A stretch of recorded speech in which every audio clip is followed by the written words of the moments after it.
आंबा घाट एक थरारक अनुभव। नमस्कार मित्रांनो, माझा हा अनुभव माझ्या वडिलांना त्यांच्या लहानपणी आला होता। आंबा घाटातून जात असताना पुढील अनुभव त्यांच्या शब्दात। आमचे गाव रत्नागिरी सोलापूर हायवेवर आहे। त्यावेळी आम्हाला शाळेसाठी दुसऱ्या गावात जावे लागे।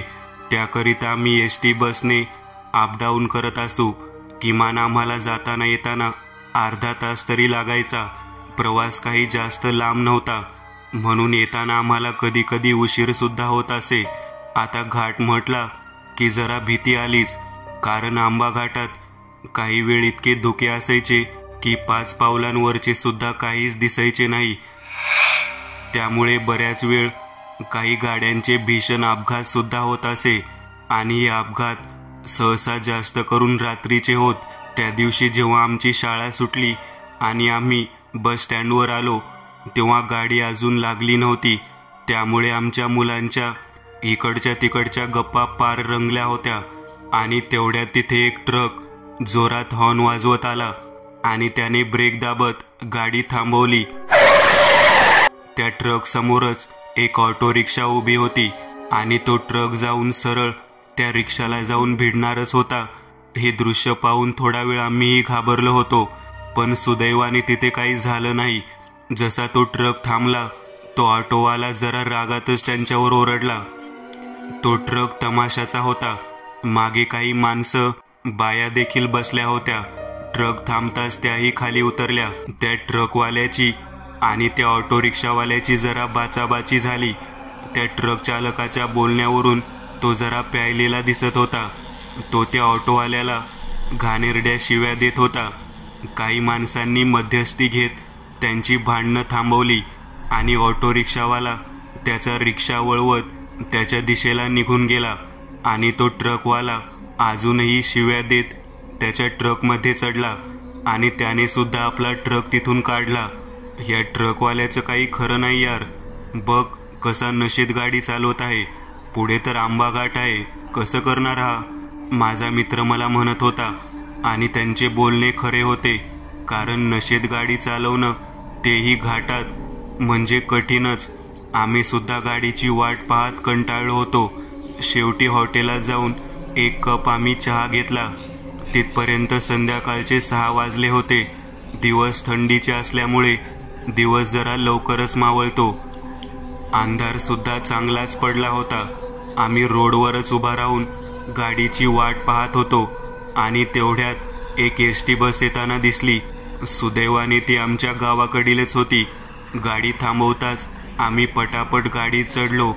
गाडी पूर्ण भरलेली होती, बसायला सुद्धा जागा नव्हती। त्यामुळे मी आणि माझे मित्र समोरच गेटजवळ उभे होतो। कंडक्टरला आमच्या मासिक पासा दाखवल्या। आता अंधार चांगलाच पडला होता। कधी कधी आम्हाला घरी जायला उशीर होत असे, कधी कधी 8 सुद्धा वाजत। घरच्यांना सुद्धा हे माहीत होतं, पण ती संध्याकाळ आमच्यासाठी फारच भयानक होती। आंबा घाट लागताच धुक्याने आणखीनच गाडी आरामात जात होती। काही दूर जाताच ड्रायव्हरने गाडी थांबवली। आधीच उशीर झाल्यामुळे प्रवासी ओरडत होते, काय हो ड्रायव्हर, गाडी का थांबवली? कंडक्टर म्हणाला, समोर काहीतरी झाले हो, बघा गर्दी दिसत आहे। त्याच्या या गोष्टीवर आम्ही सुद्धा समोरच्या केबिनमधून बाहेर पाहिलं, तेव्हा तिथे लोकांची चांगलीच गर्दी दिसत होती। पूर्ण रस्ता त्या गर्दीने भरून गेला होता आणि गाड्यांची चांगलीच रांग लागली होती।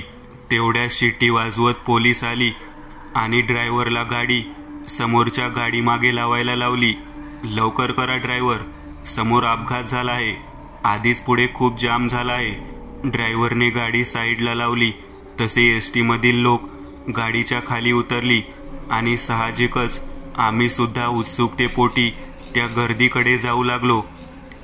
काही पोलीस गर्दीला बाजूला करत होती। कसे तरी आम्ही तिथे पोहोचलो, आणि समोरचे दृश्य पाहताच माझ्या तोंडून निघाले, बापरे, हा अपघात त्याच ट्रकचा होता, त्या तमाशाच्या ट्रकचा। काहीच दूर जाऊन ट्रक चेंदामेंदा होऊन पडला होता, आणि समोर काही मृतदेह पडून होती। काहींच्या वर पांढरी कापड टाकली होती आणि काही उघडीच होती। अपघात इतका भीषण होता की ती मृतदेह पाहण्याच्या स्थितीत सुद्धा नव्हती. माझी छाती तर धडधड करत होती. आपण हे कशालाच पाहिलं असे मनात येत होते. पोलिसांनी पटापट ती मृतदेह झाकली.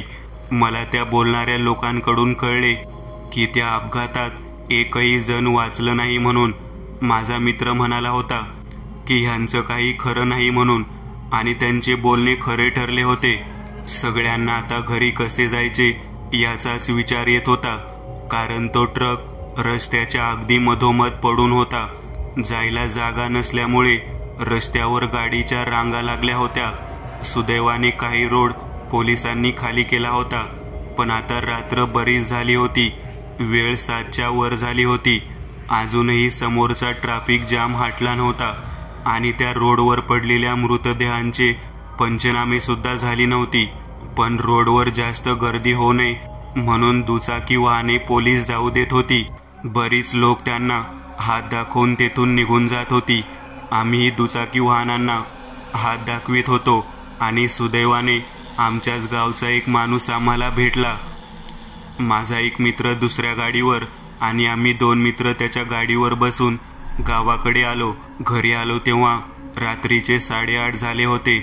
घरच्यांना उशिरा येण्याचं कारण सांगितलं तेव्हा ते काहीच म्हणाले नाहीत, पण माझ्या डोळ्यासमोरून ते भयानक दृश्य अजूनही जात नव्हतं. ती मृतदेह अजूनही डोळ्यांसमोर येत होती. कसा तरी मी झोपण्याचा प्रयत्न केला आणि झोप लागली सुद्धा. सकाळी जेव्हा जाग आली तेव्हा घरच्या बाहेर काही आवाज मला येत होती. मी उठलो आणि तिकडं गेलो तेव्हा मी चांगलाच विचारात पडलो, कारण आमच्या समोरच्या मंदिरात कालच्या गाडीतील कंडक्टर आणि ड्रायव्हर घाबरल्या स्थितीत बसून होते आणि बरीच लोक त्यांच्या बाजूने उभी होती. मी जरा धावतच त्यांच्याकडे गेलो. गावातील एक माणूस त्यांना विचारत होता, काय हो ड्रायव्हर साहेब, इतके का घाबरले आहात तुम्ही? त्यावर त्या ड्रायव्हरने आम्हाला सांगायला सुरुवात केली, भाई काय सांगू तुम्हाला, माझ्या उभ्या जीवनात मी हे पाहिलं नाही. काल रात्री आंबा घाटातून येत असताना तिथे त्या तमाशावाल्या ट्रकचा अपघात झाला. समोर पूर्ण ट्रॅफिक होतं. गाडी आता कधी निघणार याची काहीच खात्री नव्हती. सगळे प्रवासी मिळेल त्या गाडीने निघून गेले. मी आणि कंडक्टर फक्त आता राहिलो होतो. काहीच वेळात तिथे ॲम्ब्युलन्स आली. पंचनामा होताच ती मृतदेह ते घेऊन गेले, पण तो ट्रक अजूनही तिथेच होता. त्यामुळे गाड्या पुढेही जाऊ शकत नव्हत्या. आम्ही वाट पाहत होतो, पण रात्रीचे 10 वाजून सुद्धा ट्रॅफिक होती तेवढीच राहिली. आम्हाला सुद्धा भुका लागल्या होत्या. पाहता पाहता वेळ 11 वर गेली. शेवटी आम्ही जवळच्या गावात जाऊन जेवणाचा बेत आखला. एका गाडीला आम्ही हात दाखवून तुमच्या गावाजवळ आलो. तेथीलच धाब्यात पोट भरून जेवण केलं आणि पुन्हा आमच्या एसटी बसजवळ दुसऱ्या दुचाकीला हात दाखवून आलो. आता क्रेनने तो ट्रक सुद्धा पोलिसांनी दुसऱ्या गाडीत टाकला होता. रोड खाली होताच वाहने पुन्हा चालू झाली. समोरची वाहने कमी कमी होत गेली. आम्ही गाडी चालू करण्याचा प्रयत्न केला, पण गाडी चालूच होत नव्हती. फक्त घरघर करत होती. पण तेवढा आवाज होताच ती पुन्हा बंद पडत होती. आम्हाला जितकं करता येईल तेवढं केलं, पण गाडी चालू होण्याचे नावच घेत नव्हती. आम्ही एखादा तास तरी गाडी चालू करण्याचे प्रयत्न केले. बाहेर इतकी थंडी होती की हातपाय गोठल्यासारखे झाले होते. त्यात धुकंही खूप होतं. आता फक्त त्या घाटात आमचीच एसटी बस उभी होती. येणारी वाहने जवळपास नाहीच्याच बरोबर होती, कारण किती वेळ झाला तरी एकही वाहन तेथून आम्हाला पास झालं नव्हतं.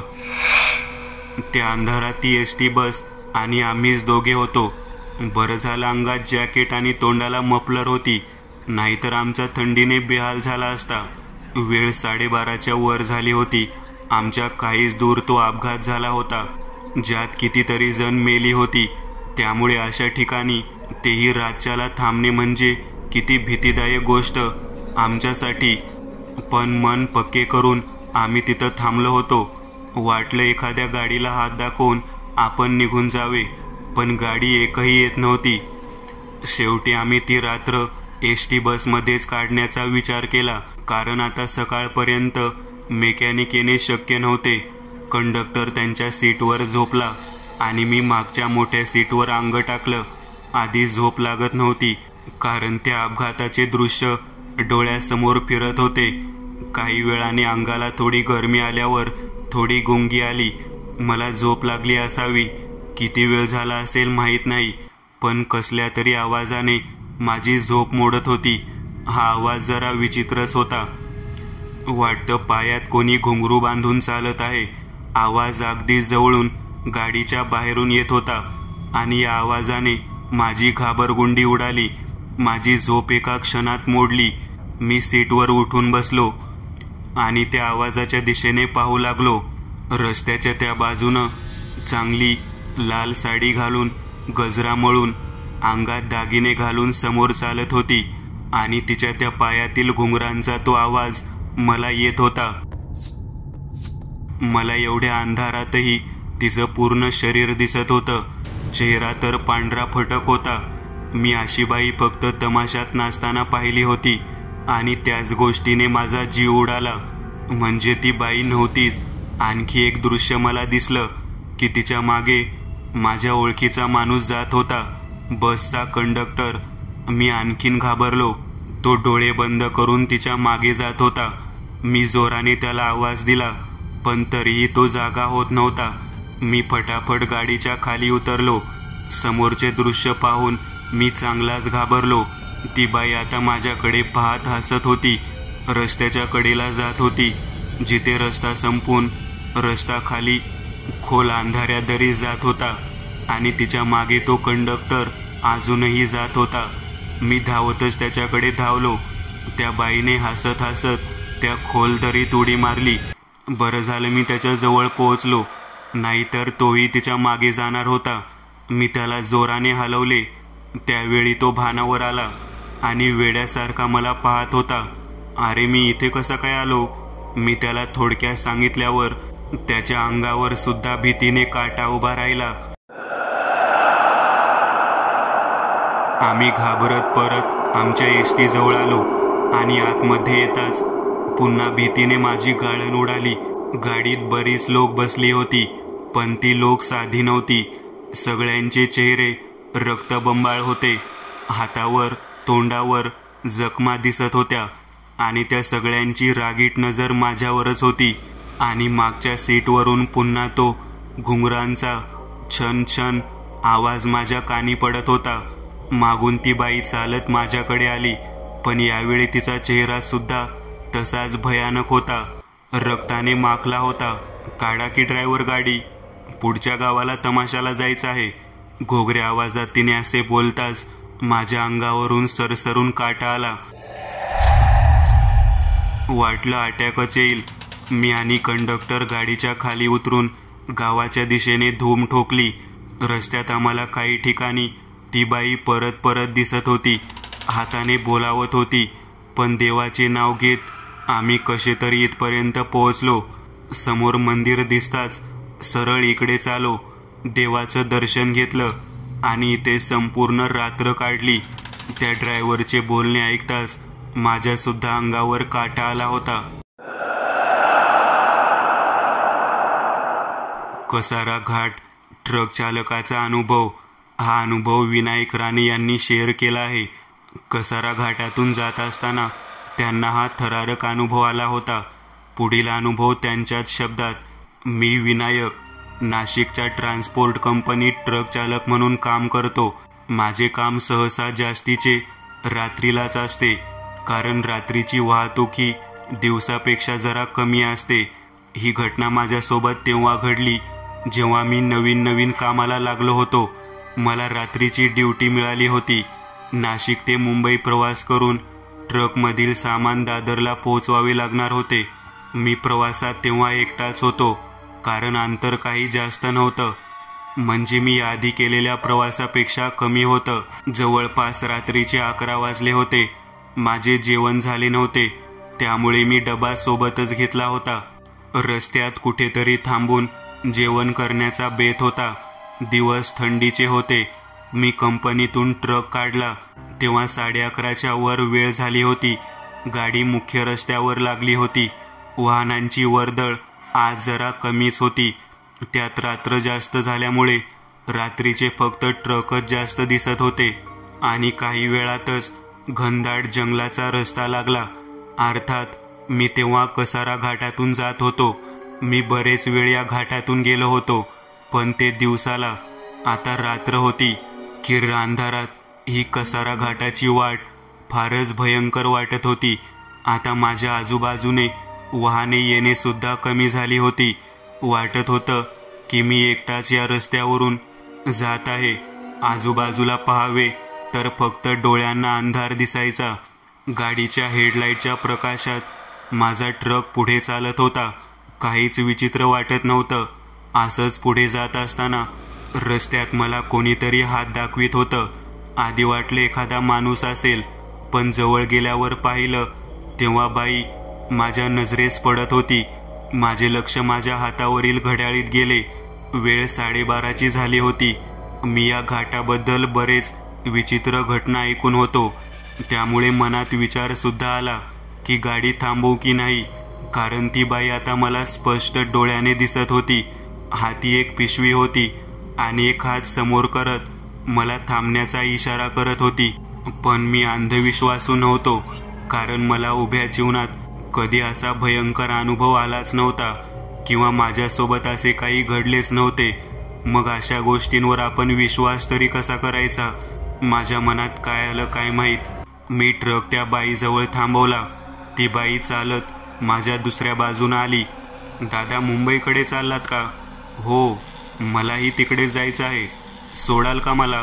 ती बाई गावातली वाटत होती. तिची राहणीमान आणि तिच्या बोलण्यातून ते स्पष्ट होत होते.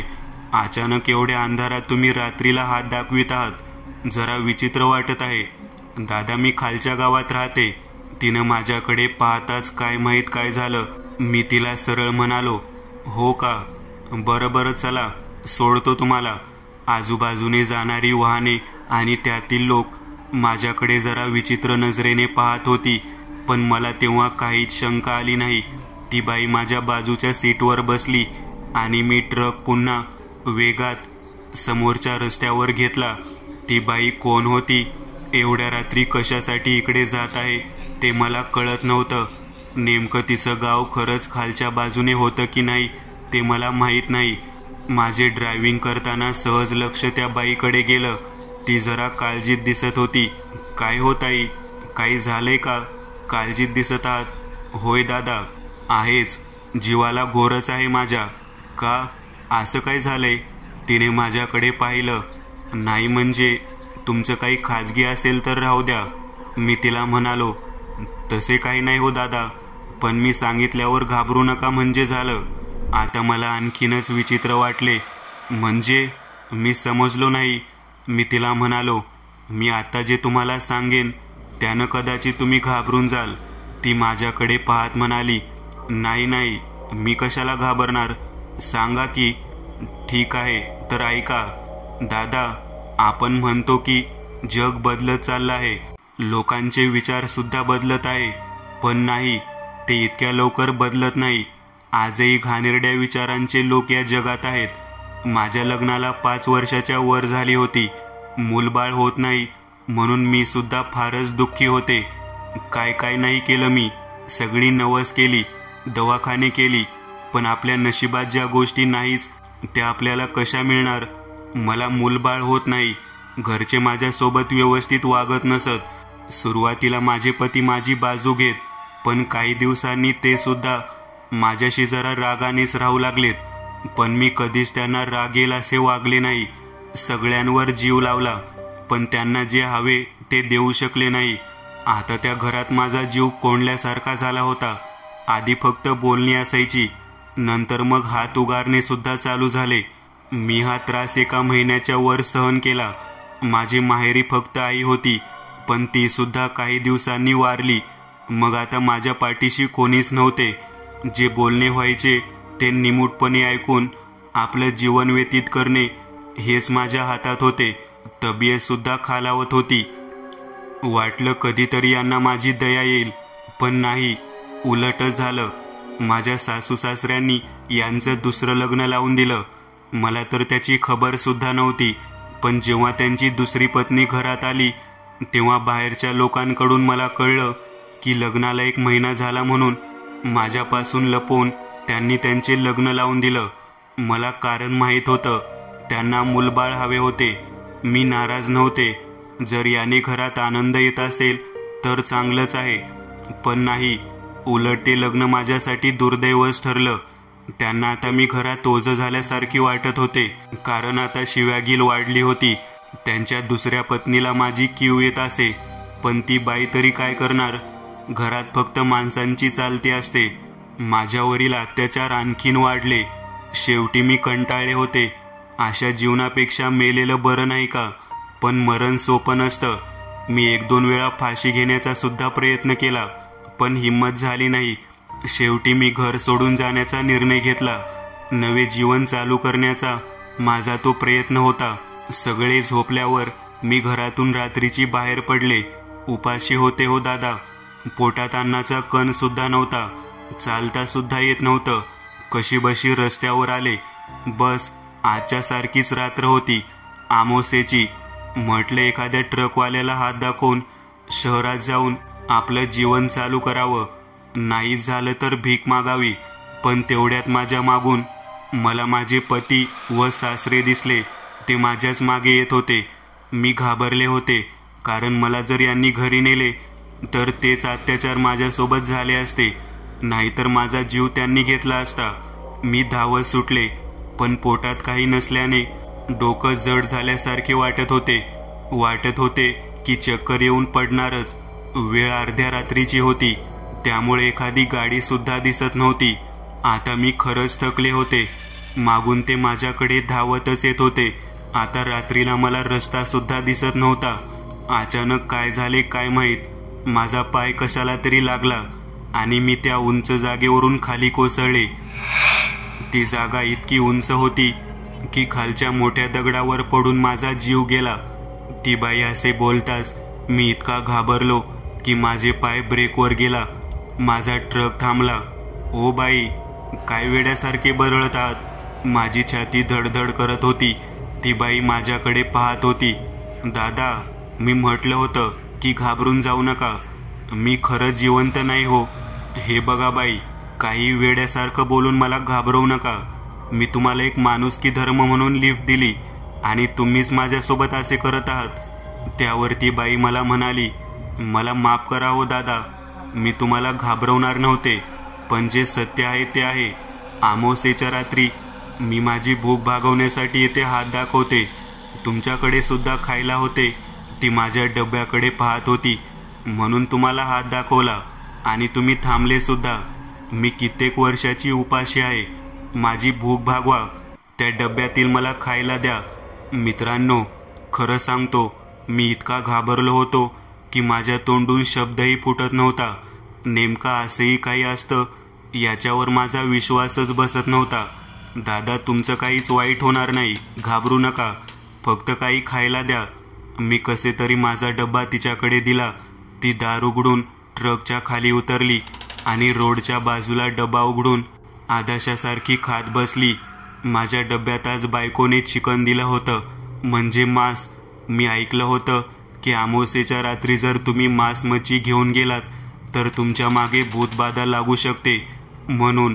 मग त्यामुळेच ती बाई माझ्या मागे लागली होती का? कारण तिचं खाणं पाहून ती बाई वाटतच नव्हती. तिचं खाणं झाल्यावर ती उठली. खरं सांगतो, तिचा चेहरा अजूनही मी विसरलो नाही. चेहरा फारच भयानक होता. डोळेही पांढरे फटक होते. तिने फक्त माझ्याकडे पाहिलं आणि मागच्या त्या खोल अंधारल्या जागी आपलं शरीर झोकून दिलं. मी जोरात ओरडलो, अरे देवा, म्हणजे ती बाई खरंच भूत होती. मी स्वतःशीच म्हणालो. माझ्या मोबाईलच्या प्रकाशात पाहिले तर खाली फक्त खोलदरीसारखं दिसत होतं, जिथून पडल्यावर माणूस कधी जिवंत राहूच शकत नाही. माझे अंग थरथर कापत होते. मी कसा तरी माझा ट्रक चालू करून मुंबईच्या दिशेने भरधाव वेगाने निघालो. काही तासातच मुंबईमध्ये पोहोचलो. माझी भीतीसुद्धा कमी झाली. दुसऱ्या दिवशी जेव्हा मी घरी परत आलो तेव्हा माझे अंग तापाने फणफणले होते. मी आठवडाभर तरी कामावर गेलो नव्हतो. मी हा अनुभव फक्त लेखी स्वरूपात लिहून ठेवला होता, पण याची वाच्यता मात्र मी आधी कुठेही केली नव्हती. तिसरा अनुभव, सोलापूर बस. मुंबईच्या त्या रात्री शहरात लोकांची चांगलीच वर्दळ होती. एसटी बस स्टँडवर लोक घरी जाण्यासाठी, शेवटची बस पकडण्यासाठी धावाधाव करत होते. त्यात सुजाता नावाची एक तरुण पत्रकार सुद्धा होती. आज ती मुंबईच्या बाहेरील सोलापूर भागातल्या एका स्थानिक लोककथेच्या कथेचं कव्हरेज करण्यासाठी निघाली होती. आज जेव्हा ती बस स्टॉपवर आली तेव्हा बस स्टॉप गर्दीने गच्च भरलेलं होतं. पण तिला ज्या ठिकाणी जायचं होतं ती बस सहसा कमीच भरलेली असायची. ती शक्यतो तिच्या प्रायव्हेट गाडीने जात असे, पण आज तिची प्रायव्हेट गाडी नसल्याने तिला अशा बसने जावे लागत होते. तिने आपली बॅग खांद्याला लटकवली आणि तिची बस कुठे लागली ते पाहत ती बस स्टॉपवर फिरू लागली. 1-2 बस समोरून गेल्यानंतर तिचं लक्ष एका कोपऱ्यात उभ्या असलेल्या बसकडे गेले आणि तिच्या चेहऱ्यावर आनंद झळकू लागला, कारण तिला ज्या ठिकाणी जायचं होतं तेच ठिकाण त्या बसच्या फलकावर होतं, मुंबई सोलापूर. पण ती बस बाकी बसपेक्षा जरा अलीकडेच लागली होती आणि त्या बसचे रूपरंग सुद्धा काहीतरी वेगळेच होते. म्हणजे ती बस बाकी बस सारखी नवी वाटत नव्हती. तिचा रंग जुना होता, उडालेला होता आणि ती एकच बस त्या अंधारात उभी होती. फक्त तिच्या समोरच्या कॅबिनमधला लाईट झळकत होता. तोही कधी चालू होत होता तर कधी बंद पडत होता. सुजाताला त्या गाडीकडे पाहता आधी भीतीच वाटली, पण तिने स्वतःशीच म्हटलं, काय तू सुजाता, काही पण विचार करत आहेस? यामध्ये काय आहे घाबरण्यासारखं? असं म्हणत ती चालत त्या बसजवळ आली आणि तिने तिची नजर त्या बसवरून फिरवली.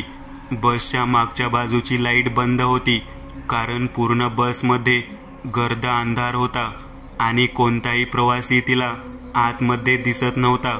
तिच्या मनात एक वेळ शंकाही आली की ही गाडी नक्कीच सोलापूरसाठी लागली आहे ना.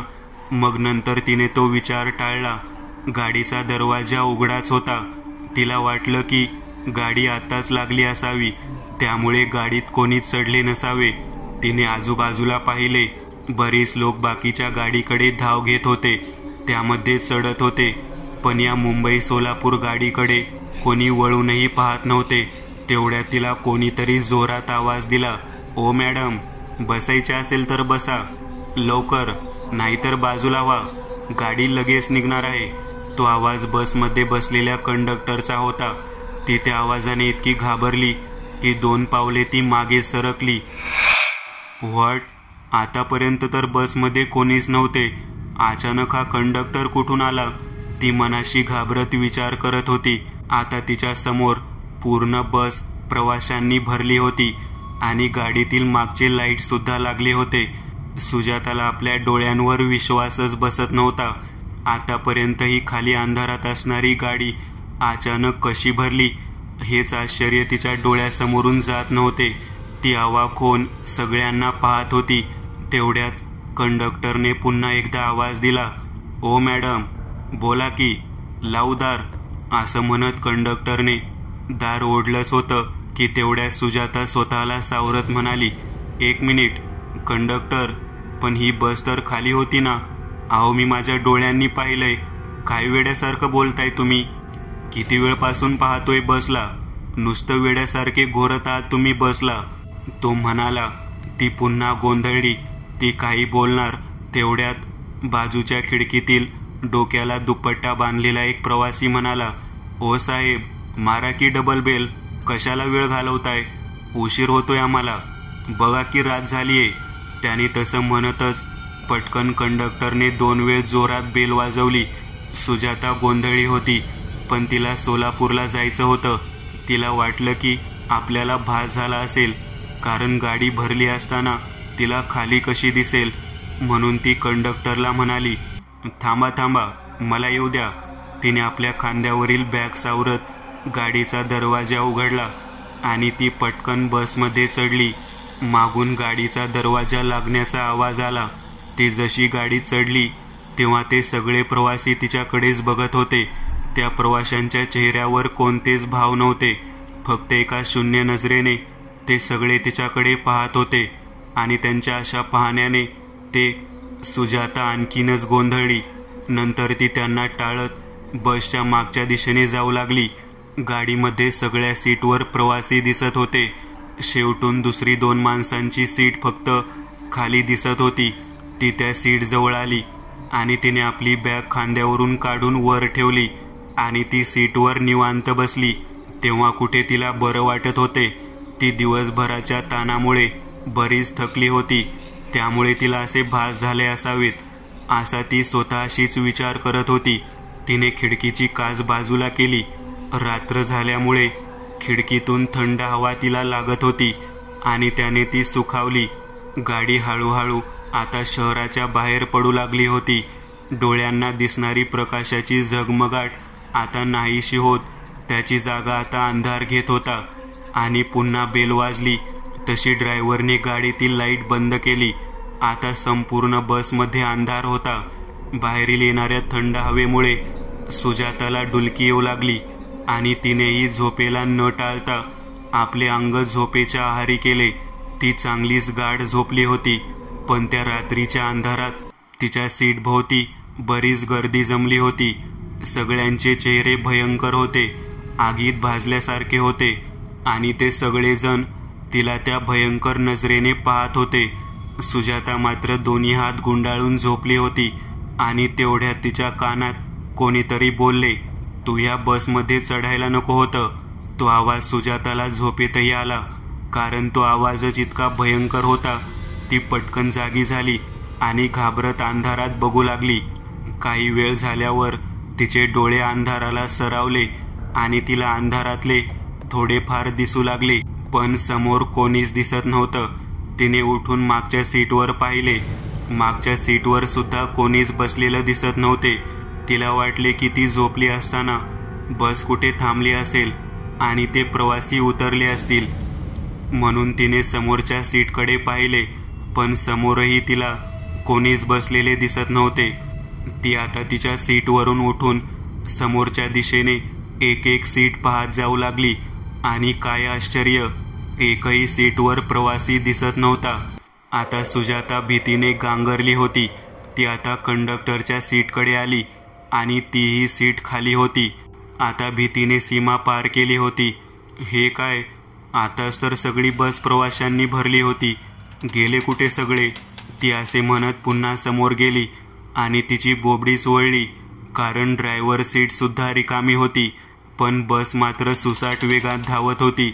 बापरे, तिच्या तोंडून भीतीने जोराने किंकाळी निघाली. ती कोणत्या तरी मोठ्या संकटात सापडली हे तिला समजले होते. ती पटकन दरवाजाकडे गेली आणि दरवाजा उघडू लागली, पण दरवाजा उघडतच नव्हता. तिने जोराने दरवाजा वाजवला.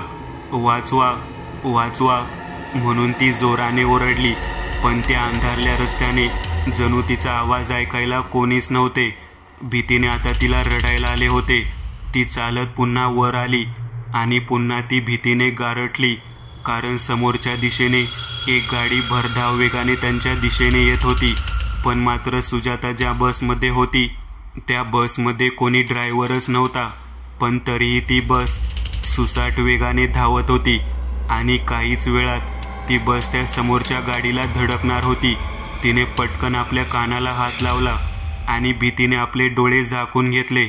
समोरून जोराने हॉर्न वाजवण्याचा आवाज आला आणि तशी सुजाता जोरात ओरडली. तेवढ्या तिला कोणीतरी आवाज दिला, ओ मॅडम, उठा, काय झाले तुम्हाला? जेव्हा सुजाताने आपले डोळे उघडले तेव्हा तो कंडक्टर तिला आवाज देत होता आणि ती त्याच्या सीटवर बसली होती. तिच्यासोबत भयानक घडलेले ते स्वप्न होते हे तिच्या लक्षात आले. अरे मॅडम, तुम्ही ठीक आहात ना? तो कंडक्टर म्हणाला. हो हो, ती कशी तरीच म्हणाली. अहो, तुमची तिकीट काढायला आलो तर तुम्ही अचानक दचकल्या आणि एकट्याच काहीतरी बडबड करत होत्या, जोराने किंकाळ्या फोडत होत्या. आता सुजाताला काय बोलावे तेच कळत नव्हते. तरीही ती म्हणाली, मला उतरायचे आहे, ही बस शापित आहे, भयानक आहे. अहो, काय बोलताय? कसली भयानक बस? मी पाहिले, ह्या बसमध्ये कोणीच नव्हतं, तरीही बस धावत होती. ती घाबरत म्हणाली. आधीच तिच्या ओरडण्याने आजूबाजूचे प्रवासी सुद्धा त्यांच्या सीटवरून उठून तिच्या सीटकडे आले होते आणि तिच्या असं बोलण्याने सगळे तिच्याकडे आता विचित्र नजरेने पाहत होते. पण ती इतकी घाबरली होती की तिला फक्त त्या बसमधून खाली उतरायचे होते. मला माहीत नाही, पण मला उतरायचे आहे आत्ताच. अहो नाही उतरू शकणार मॅडम तुम्ही, आणि उतरले तरी तुम्ही तुमच्या ठिकाणावर नाही पोहोचू शकणार. या बसमध्ये जो चढतो तो त्याच्या ठरलेल्या ठिकाणीच पोहोचतो. तो कंडक्टर कसा तरी हसत म्हणाला. काय बोलताय तुम्ही? ती पुन्हा घाबरत म्हणाली. अहो मॅडम, खिडकीतून बाहेर बघा, गाडी घाटातून जात आहे. या अंधारात कुठे जाणार तुम्ही? तिने बाहेर पाहिलं तर खरंच बाहेर घनदाट अंधार होता आणि गाडी घाटमार्ग पार करत होती. पण तरीही ती म्हणाली, ते मला माहीत नाही, प्लीज मला उतरायचे आहे, गाडी थांबवा. पण यावेळी तिचे बोलणे कानावर न घेत कंडक्टर पुढच्या सीटकडे गेला. तिने पुन्हा त्याला आवाज दिला, पण तो असं दाखवत होता की त्याला आवाज गेलाच नाही. शेवटी सुजाता रागाने उठली आणि वरची बॅग हातात घेत ती दरवाजाकडे चालत निघाली आणि तिने जोराने बेल वाजवली व ड्रायव्हरला म्हणाली, ड्रायव्हर गाडी थांबवा, मला उतरायचे आहे. ड्रायव्हरने तिच्याकडे वळून पण पाहिले नाही आणि गाडी अचानक थांबली आणि आपोआप गाडीचा दरवाजा उघडला. अचानक थांबल्यामुळे सुजाताचा तोल गेला आणि ती गाडीतून खाली कोसळली. ती रागाने उठली, पण तिच्या काही बोलायच्या आधी त्या गाडीचा दरवाजा बंद झाला आणि ती बस वेग पकडत पुढे निघून गेली. ती खाली कोसळल्यामुळे तिच्या अंगाला, हाताला बरेच खरचटले होते. ती कशी तरी सावरत उठली, पण तिच्या बसच्या खाली उतरल्यामुळे आता तिची भीती कमी झाली होती. ती बस जाऊन जरा वेळ झाला होता. सुजाताने आपला फोन काढला आणि ती फोन लावणारच होती की तिला दिसलं मोबाईलला या ठिकाणी रेंजच नाही. आता तिला खरी भीती वाटत होती, कारण या रस्त्याने बराच वेळ झाला पण एकही बस किंवा दुसरे वाहन तिला पास करून गेले नव्हते आणि रात्रसुद्धा बरीच झाली होती. तिने मागे वळून पाहिले. मागे घनदाट झाडी होती आणि रातकिडे जोरजोरात किरकिर करत होते. माणसाचा कोणताही अंश त्या ठिकाणी दिसत नव्हता. ती जवळजवळ अर्धा तास तरी उभी होती. मागची झाडे वाऱ्याने हालत होती आणि त्याच्या आवाजाने सुजाताच्या अंगावर काटा उभा राहत होता. ती रोडच्या बाजूने असलेल्या मैलाच्या दगडाकडे गेली आणि त्यावर बसली.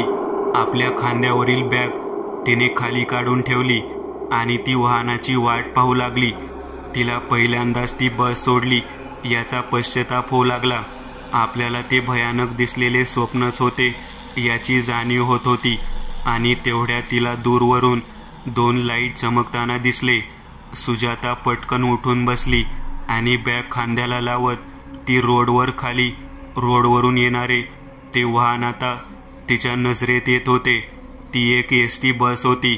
आधी त्या बसला पाहताच आधी भीती वाटली, पण नंतर तिने तो विचार टाळला आणि तिने त्या बसला हात दाखवला. बस तिच्या थोडी दूर जाऊनच थांबली. तिने त्या थांबलेल्या बसला निरखून पाहिले. आतमधील लाईट बंद होती, त्यामुळे आतमधले तिला काहीच दिसत नव्हते.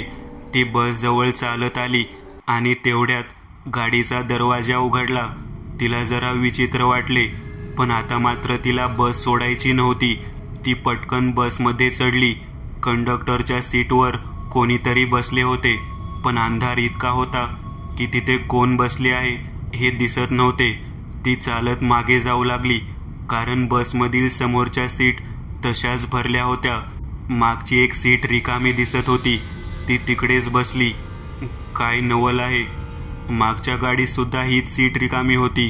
तिने आता तिची बॅग तिच्या बाजूनेच ठेवली. सोलापूर यायला अजून बराच वेळ होता, त्यामुळे तिने पुन्हा एकदा झोपण्याचा विचार केला. पण मगाशी झोपल्यावर तिच्यासोबत काय घडले ते आठवून तिने तो विचार टाळला आणि ती खिडकीच्या बाहेर पाहू लागली. आता ती बस भर वेगात रस्ता पार करत होती. जवळपास 2-3 तासानंतर तिला समोर एक गाव दिसू लागले आणि त्याचे बोर्ड पाहताच तिच्या चेहऱ्यावर आनंद आला. तिने आपली बॅग खांद्यावर चढवली आणि ती दरवाजाच्या दिशेने चालत आली. गाडी अजूनही भर अंधारात होती, त्यामुळे अजूनही गाडीमध्ये कोण कोण बसले आहे हे दिसत नव्हते. गाडीने एक स्पीड ब्रेकर ओलांडले आणि गाडी त्या स्टॉपवर येताच थांबली. ती गाडीच्या खाली उतरून गावाकडे जाणारच होती की तिला मागून आवाज आला. मी म्हणालो होतो ना मॅडम, तुम्ही उतरले तरी याच बसने तुम्ही तुमच्या ठिकाणावर पोहोचणार म्हणून. सुजाताने घाबरून मागे पाहिले. आता गाडीमधील लाईट चालू झाली होती आणि ती बस पूर्ण प्रवाशांनी भरून होती, पण त्यातील प्रवासी मात्र माणसे वाटत नव्हती. सगळ्यांचे अंग चेहरे भाजल्यासारखी होती, विद्रूप होती. आणि ती भाजल्या अंगाचा कंडक्टर विद्रूपपणे हसत सुजाताला बोलत होता आणि बोलताना त्याचा जळालेला जबडा पूर्ण कानापर्यंत उघडत होता. त्याने त्याच भाजल्या हाताने 2 वेळ बेल वाजवली आणि त्या मुंडके नसलेल्या ड्रायव्हरने बस पुढे घेतली. सुजाता फक्त त्या जाणाऱ्या बसकडे भीतीने थिजलेल्या नजरेने पाहत होती आणि ती बस समोरच्या त्या गर्द अंधारात नाहीशी होत होती. मित्रांनो, आज पुरतं एवढंच. तुम्हाला जर काही गोष्ट आवडली असेल तर नक्की लाईक करा. तुमच्यापैकी बरेचसे जण व्हिडिओ लाईक न करताच पळून जातात, पण हा जर व्हिडिओ तुम्ही लाईक केला तर मला जरा बरं वाटेल आणि असेच भारी भारी व्हिडिओ बनवायची माझ्यात एनर्जी येईल. त्यामुळे नक्की लाईक करा. आणि अजूनही कोणी या चॅनलला सबस्क्राईब केलेलं नसाल तर लगेच सबस्क्राईब करून टाका. आणि बाजूची घंटी ती मात्र दाबायला विसरू नका. देवाची घंटी आहे ती. चला तर मग पुन्हा भेटूया अशीच एक आगळी वेगळी गोष्ट घेऊन पुढच्या